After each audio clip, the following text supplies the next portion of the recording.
International beauty course गर्नको लागि India ठिक हुन्छ कि विदेश नै गएर कोर्स गर्नु ठिक हुन्छ त?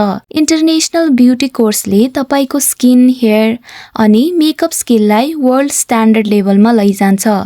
विदेश अथवा इन्डिया जताबाट कोर्स गर्नु भए पनि दुवै ठाउँमा अलग-अलग फाइदा छन्।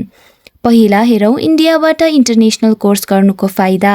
फी कम र पकेट फ्रेन्डलीको साथै इन्टरनेशनल लेभलकै ट्रेनिङ दिइन्छ। इन्डियामा बस्ने खर्च पनि कम हुन्छ र इन्डियन सलुनमा जब पनि सजिलै पाइन्छ। इन्टरनेशनल सर्टिफिकेट लिएर विदेशमा अप्लाई गर्न सक्नुहुन्छ। तपाईसँग बजेट कम छ र इन्टरनेशनल कोर्स गर्न चाहनुहुन्छ भने इन्डिया नै तपाईको लागि बेस्ट अप्सन हो। अब हेरौं अब्रोड वा अरू कुनै कन्ट्रीबाट कोर्स गर्नुको फाइदा। 100% लाइभ मोडेल प्र्याक्टिस साथै इन्टरनेशनल क्लाइन्ट ह्यान्डलिङको एक्सपिरियन्स पनि हुन्छ।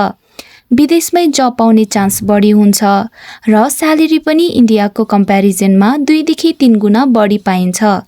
ग्लोबल नेटवर्किङ र ठुलो ब्रान्डसँग काम गर्ने मौका मिल्छ।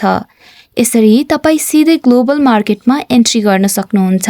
दुईटै अप्सनबाट तपाई इन्टरनेशनल ब्युटी इन्डस्ट्रीमा ठुलो करियर बनाउन सक्नुहुन्छ।